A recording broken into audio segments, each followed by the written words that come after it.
Na hranici země, kde vítr šeptá mezi řádky vín, stojí vrbovec, co pamatuje staletí stín. Zlý mi povstal z potu lidí, co tu dřeli každý den. Kraj, kde slunce pálí tvrdě a víno chutná jako sen. Staré sklepy v zemi dýchají, pamatují války, hlad i čas. Každý kámen v uličkách nese příběh, co přežil nás. Znojemská zem je tvrdá, ale dává sílu těm, kdo chtějí stát.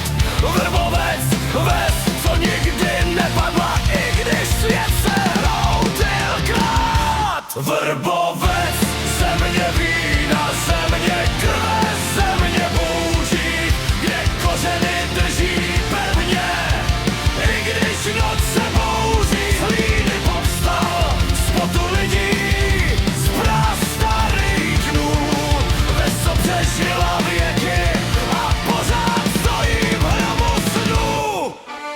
Vinice se táhnou dále jak zelené řetězy přes kraj.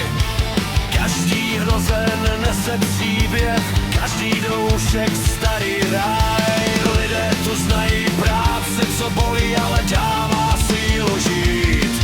Vrbovec, ves, kde se rodí víno, co dokáže i nocí pít. Když slunce padá za bodí a kraj se noří do tmou, sklepy ožívají zpěvem, vínem, starou moravskou dušou. A i když svět se mění, tahle ves si drží tvář. Vrbovec, hrdý, tvrdý, věčný, jak jeho moravský stráj.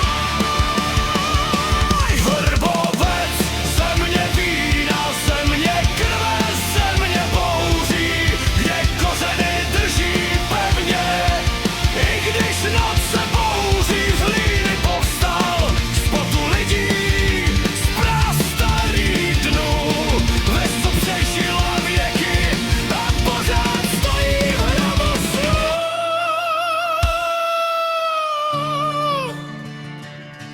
A tak stojí dál mezi vinicemi, mezi nebem a zemí.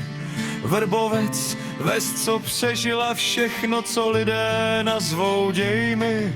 Jeho jméno zní v hlíně, v kameni, v každém doušku ví. Ves, co nikdy nezmizí, protože má oheň v žilách svých.